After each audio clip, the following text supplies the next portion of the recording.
aí galera, tudo bem? Estamos aqui mais uma vez no Gabarito Enem, a gente dá continuidade às nossas aulas, né, do nosso curso. Hoje nós temos um tema extremamente importante, não só hoje, mas nas aulas anteriores também. Hoje eu vou apenas fazer uma complementação em relação a um tema que o Enem vem abordando muito, que é a própria escravidão. A ideia da escravidão negra no Brasil. Nas aulas anteriores, nós já analisamos todo o processo, né? Ou seja, o cotidiano dos africanos no próprio continente africano, a condição do desenvolvimento africano, a formação de alguns impérios, a formação de algumas cidades. E, além disso, eu complementei na aula seguinte com a questão da própria montagem da estrutura feita pelos portugueses na África. Hoje a gente vai estudar especificamente o quê? O cotidiano do próprio Brasil. A ideia que a gente começa a abordar hoje e a própria dinâmica, a temática da aula de hoje, é justamente o desembarque. A ideia de quê? De que a partir do momento que os portugueses começam e conseguem, né, estabelecer toda uma estrutura, ou, se você preferir, uma infraestrutura dentro da África, infraestrutura essa, que não é uma infraestrutura do século XXI, é uma infraestrutura ligada às necessidades de exploração dos portugueses, mais ou menos uma estrutura semelhante àquela construída no próprio Brasil em relação à cana-de-açúcar. A partir do momento que os portugueses conseguem estabelecer essa estrutura na África, eles começam o processo de exploração e a montagem daquilo que nós denominamos tráfico atlântico. Esse tráfico atlântico tem como característica o quê? A questão da própria escravidão ser agregada ao processo de transformação do próprio capitalismo. A escravidão, ela vai se transformar o quê? No mecanismo básico, né, das relações de troca, onde você vai ter o quê? O elemento humano nesse meio do caminho. Eu vou passar a comercializar o quê? Pessoas. É necessário entender? E aí, vem pra cá. Coloquei aqui algumas fotos, né, alguns esquemas para vocês entenderem o próprio processo, né, da diáspora negra. Esses negros vão ser colocados, né, nos navios chamados tumbeiros. Dá para ver aqui na própria organização de um navio tumbeiro, né, as mulheres grávidas numa parte, né, os machos adultos de um outro. Aqui a galera sentinela armada distribuída, mulheres e crianças que você não tinha uma grande quantidade. Nós sabemos, e hoje é aula específica para a gente tocar nesse assunto, sabemos que o perfil, né, etário da própria escravidão que é organizada no Brasil vai ter um perfil etário de no máximo até 33 anos, né, de 25 a 33 anos. E aí esses escravos já chegam ao Brasil o quê? Na própria idade de quê? De trabalharem como a mão de obra principal do processo de colonização do Brasil. É necessário também entender que, né, mulheres e crianças vinham em menor quantidade ou quase que a própria escravidão de mulheres e crianças era quase inexistente. Você tendo rotas de escravos, né, de mulheres e crianças muito mais para o Oriente do que para o próprio Brasil. Não é querer dizer que não vinham, também vieram, mas, de certa forma, não tem um grande valor. As mulheres alcançam um valor maior em função da própria questão da escravidão doméstica. E aí, no Brasil, você vai desembarcar esses escravos principalmente nos portos do litoral, né? Tanto o litoral nordeste como no litoral do sudeste. E aí, tem aqui atrás um mapa, né, para você ver, dando exemplo justamente aqui, da chegada dos escravos no Rio de Janeiro. Um dos principais pontos de chegada dos escravos era o chamado Cais do Valongo, né, que está na zona central da cidade do Rio de Janeiro, na zona portuária, que hoje começa a passar por uma grande reforma, né? A Prefeitura do Rio de Janeiro, sob o comando do prefeito Eduardo Paes, tem feito obras de intervenção urbana nessa região. Nessas obras de intervenção urbana, né, você criou um circuito escravo. Ou seja, eu criei nessa região do Rio de Janeiro um circuito onde você vai valorizar o quê? Vai valorizar a questão da identidade negra. É muito importante para vocês realizarem uma boa prova do Enem. Prestar atenção sempre na questão da identidade. Eu vou falar mais à frente. A ideia é que esses escravos, né, eles desembarcam nessa região da área central do Cais do Valongo e depois, de certa forma, vão ser o quê? Vão ser encaminhados para os seus próprios locais de quê? De trabalho, onde você estabelece no Cais do Valongo o quê? Um mercado de escravos, né? Também nessas escavações aqui no Rio de Janeiro, nas escavações realizadas para você construir uma nova infraestrutura na zona portuária, né? A partir do momento que a prefeitura começou a construção, foram descobertos novos sítios arqueológicos e a região foi praticamente toda restaurada e está se tornando um novo ponto turístico da cidade do Rio de Janeiro. Foi descoberto também nessas escavações, né, o cemitério de Pretos Novos. O que eram os Pretos Novos? Eram os escravos que já chegavam no cais, mas morriam ou já haviam falecido, às vezes, dentro da própria embarcação. E aí eram colocados o quê? Dentro desse cemitério, chamado Cemitério dos Pretos Novos.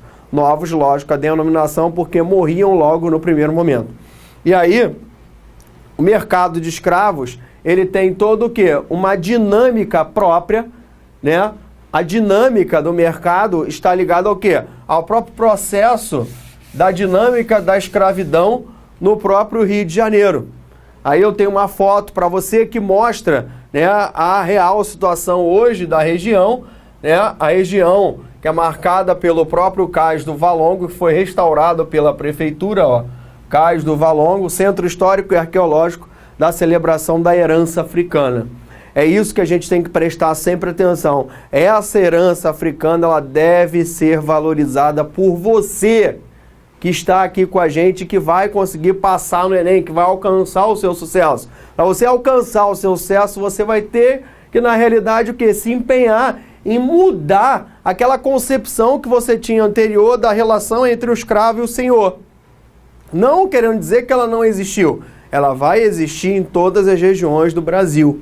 Só que a tendência atual é justamente de você valorizar uma nova perspectiva em relação ao escravo. Valorizar e encontrar, identificar o escravo dentro da nossa própria cultura.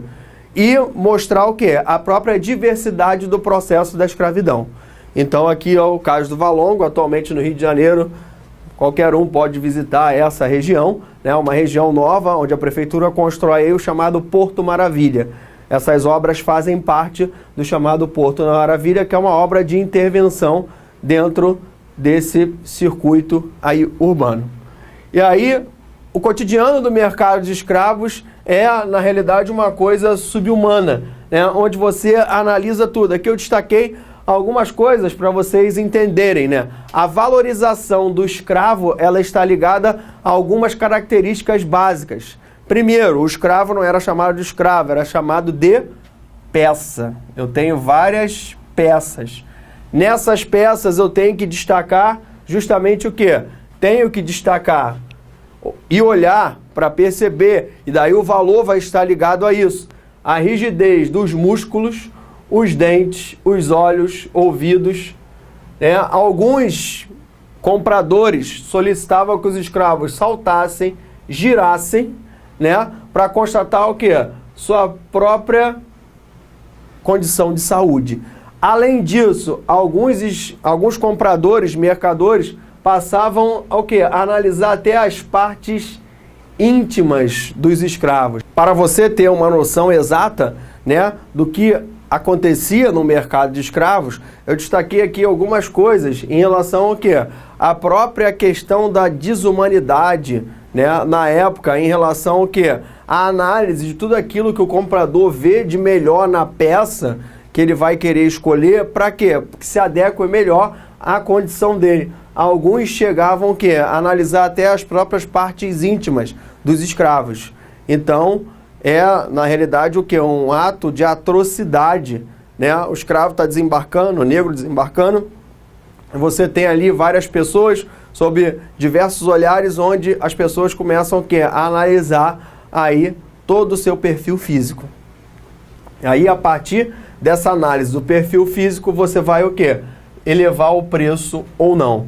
A ideia também é que né, os escravos, eles são trazidos da África, como nós vimos, né, nas aulas anteriores, eu vou voltar a reforçar agora, apesar de alguns deles, né, falarem a mesma língua, né, os bantus ou os sudaneses, você tem o quê? Etnias diferentes. Você traz grupos étnicos diferentes justamente para quê? Para, na realidade, eles não conseguirem se entender e, de certa forma, você fragmentar o próprio processo da resistência. Então, ao trazer grupos étnicos diferentes, eu, na realidade, proponho o quê? Justamente a questão do dividir para dominar. A ideia principal dos portugueses vai ser sempre essa, a ideia do dividir para dominar. E aí eu passo a trazer o quê? Passo a trazer grupos diferentes. Não é porque eu trouxe grupos diferentes, é porque você não vai conseguir formar, né, uma cultura única. Sim, você vai conseguir. Né, os escravos vão produzir uma herança imensa dentro da nossa cultura. Mas, de certa forma, eu vou no início, né, ter alguns problemas em relação ao quê? A conflitos étnicos. A partir daí, a gente pode o quê? Podemos, né, destacar vários tipos de formas de escravidão no Brasil. Geralmente, o aluno do ensino médio ele está acostumado o quê? E não só o aluno do ensino médio, como grande maioria dos alunos está acostumada a classificar o quê? E a prestar atenção sempre na escravidão na agricultura, que é o que nós chamamos de quê? Escravos do eito. Esses escravos do eito, lógico, você vai ter uma maior quantidade deles e eles vão estar destinados o quê? Às senzalas, né? Vão estar sempre confinados nas senzalas, nas grandes fazendas. E aí vão sempre trabalhar o quê? Na agricultura, quase que sempre o quê? Na cana-de-açúcar. Mas nós podemos destacar o quê? Também a escravidão em outras atividades dentro da colônia. A gente pode destacar na própria pecuária, onde eu tenho uma região com um grande número de escravos, que é o Rio Grande do Sul, né? Ou a gente pode destacar uma grande parte de toda a região sul, onde você tem a pecuária, você também vai ter a escravidão. Só que um tipo de escravidão diferente, né? Uma escravidão mais flexível. Não é a mesma coisa que você comparar o quê? Com os escravos do eito. Né? Os escravos do eito, de certa forma, tinham uma condição muito pior dentro do processo. Aqui eu vou ter uma flexibilidade maior. Os escravos da mineração, né? A escravidão vai ser largamente utilizada na mineração. Grande totalidade da mão de obra utilizada na mineração vai ser uma mão de obra o quê? Uma mão de obra escrava. E grande parte dos escravos que vão trabalhar na mineração vão ser escravos destinados ao quê? A esse único processo. Você vai ter um grande, né, proprietário, um grande lavrador que vai, de certa forma, contratar esses escravos e esses escravos vão passar a trabalhar para ele, dentro do próprio modelo que nós vimos, dentro do modelo inicial. A ideia é que, a partir do número, né, de escravos na mineração, eu passe o quê? Eu passe a distribuir a terra. Então, o quantitativo de escravos vai o quê? Vai praticamente, né, me determinar o quê? A quantidade de terras que eu tenho. Então, a partir de 5 escravos, você pode o quê? Você pode adquirir uma data dentro da região mineradora. Ah, professor, o que é uma data? Data é um lote de terra onde os portugueses vão explorar o quê? Vão explorar os metais preciosos. E como é que eu vou explorar esses metais preciosos? Você vai ter o quê? Alguns grandes proprietários, né, que vão, de certa forma, investir no processo da mineração com um grande número de escravos. E você vai ter também o quê? Os chamados faiscadores que iam para a região mineradora para tentar a sorte. Mas é essa região onde acontece a mineração, a região de Minas Gerais, onde eu começo o quê? A produzir um fenômeno, né, da própria flexibilização da própria escravidão. E aí surge para a gente o quê? A própria escravidão de ganho. O que é a escravidão de ganho? O escravo de aluguel. O escravo que, de certa forma, divide a sua renda com o senhor. O senhor, por algum motivo, algum problema, uma crise financeira, uma crise econômica, uma dificuldade de manter o escravo, ele deixa aquele escravo livre e aquele escravo, de certa forma, vai trabalhar ao longo do dia e vai dividir a própria renda com o senhor. Até que, em algum momento, o escravo vai conseguir o quê? Pagar a sua alforria. A ideia principal é que, a partir daí, eu começo a ter uma flexibilidade cada vez maior no processo da escravidão. E isso a gente já pode contar no contexto de quê? Do próprio, século XIX. Eu já começo a ter uma flexibilidade maior em relação à escravidão. O escravo de ganho não é aquele escravo que anda com a bola no pé, não é aquele escravo que anda acorrentado, não é aquele escravo que toma chicotada toda hora. Ele é como se fosse o quê? Um parceiro do senhor. Ele vai desenvolver algumas atividades urbanas, como a questão de quê? De ser barbeiro. A questão de você ter, o escravo dentro das funções urbanas que estão o quê? Agora dentro da própria cidade. Os escravos de ganho vão ser, uma realidade muito grande e banalizada no Rio de Janeiro. O Rio de Janeiro do Dom João VI, que é o que a gente vai ver, daqui a pouco nas próximas aulas do século XIX, eu tenho a escravidão de ganho popularizada. Porque eu já tenho um período em que o escravo, de certa forma, alguns senhores têm a dificuldade, e aí você vai ter a escravidão por ganho. E o próprio escravo doméstico. Se a gente for colocar uma escala, ou se a gente for atribuir uma hierarquia, esse escravo doméstico é o que está o quê? No topo da pirâmide social. Por quê? Esse escravo doméstico é o que vai viver o quê? Dentro da casa do senhor. Então ele vai ter uma ampla liberdade dentro da casa do senhor. Ele vai percorrer todos os cômodos e todo o cotidiano da própria casa grande, e vai, de certa forma, ter o contato com grande parte da elite colonial da época. Ele não vai ter as mesmas características do escravo do eito. Ele vai andar muito melhor vestido, ele vai servir geralmente o quê? Dentro da própria casa grande. Então ele é o escravo que tem uma condição um pouco diferente, Não querendo dizer, longe de mim, falar o quê? Que a escravidão foi uma coisa boa, mas esse escravo, ele passa a ter o quê? Ele passa a ter uma condição muito diferente dentro daquela estrutura que nós vimos. E a partir daí, estabelecendo esses tipos, nós podemos o quê? Diferenciar ainda mais os escravos. A partir do quê? A partir, da própria questão do aprendizado da língua, os boçais. Aí tu vai rir, Essa hora tu já tá gargalhando aí em casa, onde é que tu tá vendo, sei lá onde é que tu tá vendo, já tá gargalhando, Por quê? Os boçais. Um aluno sempre sacaneia o outro, Ah, boçal, otário, não sei o quê, sempre zoa um ou outro. Quando tu dá essa aula, sempre tem uma gracinha em sala de aula. Então, os boçais são aqueles que valiam menos, Por quê? Valiam menos? Porque estavam recém-chegados e ainda não sabiam nada, não identificavam o idioma, não tinham controle, não tinha nada, não sabia as técnicas que para poder fazer qualquer tipo de coisa. Então, esses escravos boçais, eles têm um valor, menor. Os ladinos são os escravos que já entendiam o português e já haviam aprendido o quê? Toda, a sua dinâmica de trabalho. Então, os ladinos, eles chegavam o quê? A um valor muito mais alto. E os boçais gradativamente vão sendo valorizados. Quanto à origem, nós temos os sudaneses, e os bantus.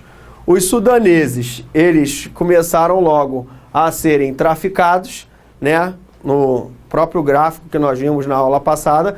A ideia de você pegar aquele gráfico e associar com o mapa, o mapa, ele nos mostra o quê? Ele nos mostra que os portugueses vão começar, a pegar os sudaneses da parte de cima, centro-ocidental da África, e depois os portugueses vão pegar os bantus da região da onde? Do Congo e de Angola.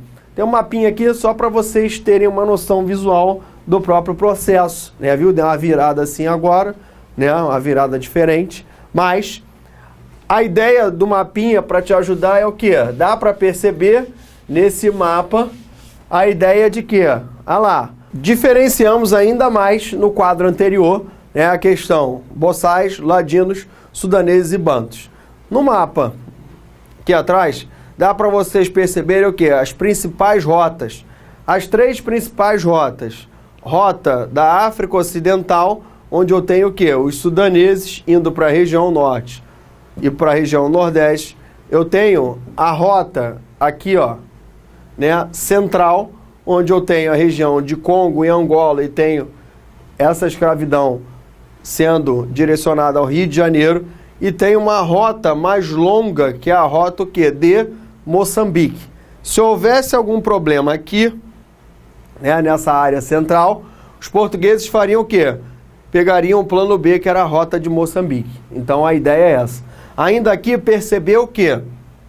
Que eu tenho rotas, né, oriundas todas da África, e eu tenho aqui, ó, esse pedacinho aqui, uma rotinha pequenininha aqui, que é a rota o quê? Rio de Janeiro, né, Buenos Aires. A questão do Rio de Janeiro, né, começar a vender escravos para onde? Para Buenos Aires, no que qualifica aquilo que nós denominamos o quê? Tráfico intracolonial, entre as colônias. A ideia de você ter o quê? Uma nova rota, então eu tenho 2, 3, 4 rotas, sendo que uma rota, ou a quarta, é a rota o quê? De cabotagem. Eu tenho uma rota que vai ligar o quê? 2 colônias. E aí nós temos que entender que o próprio processo de organização da escravidão, ele, na realidade, se dividiu a partir do momento que a gente teve a edição de quê? Do Tratado de Tordesilhas. Então, os espanhóis não poderiam ter acesso quê? A essa área da África.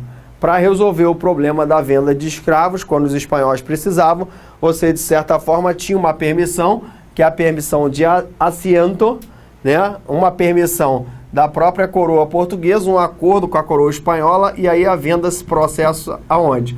Rio de Janeiro, Buenos Aires, você vai negociar na região da Bacia do Prata. É importante destacar que eu tenho sudaneses e bantus, os 2 principais grupos que vão para onde? Para o Brasil. Só que esses 2 grupos, a gente deve levar em consideração aquilo que eu falei no início da aula. Não são 2 grupos, né, unívocos, únicos. Dentro desses grupos, bantus e sudaneses, você tem várias etnias que vão ser levadas para onde? Para o Brasil. Nós destacamos na aula passada a questão do Benin, né, do reino do Benin e do reino da Daomé.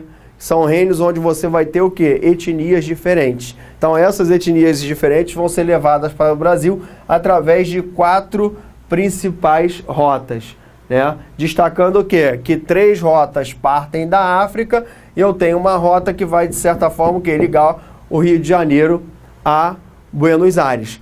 A questão é justamente pensar que, a partir da organização do tráfico atlântico, eu tenho, né, uma aceleração do processo capitalista.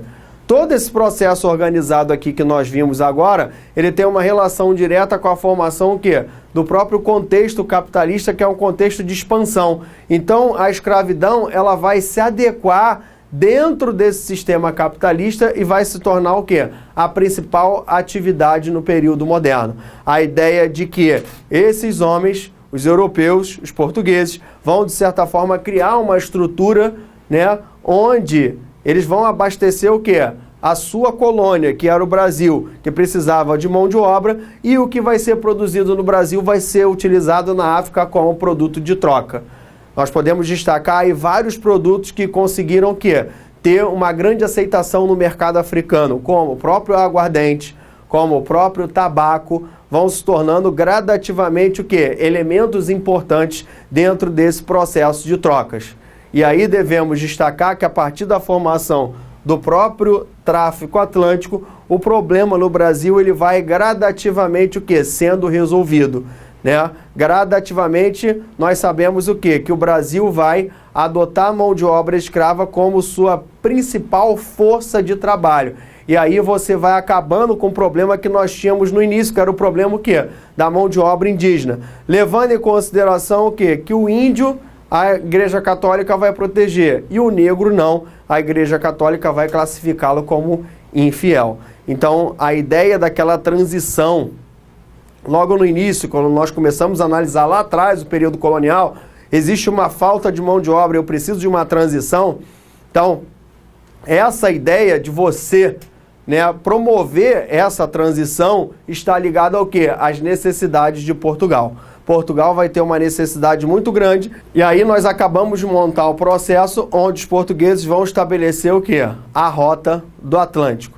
Necessário destacar e sempre importante não deixar de lado que a questão do tráfico. O tráfico ele vai ser extremamente importante ao processo de exploração da própria estrutura capitalista. O tráfico vai estar embutido. Então é o tráfico que explica a escravidão e não ao contrário.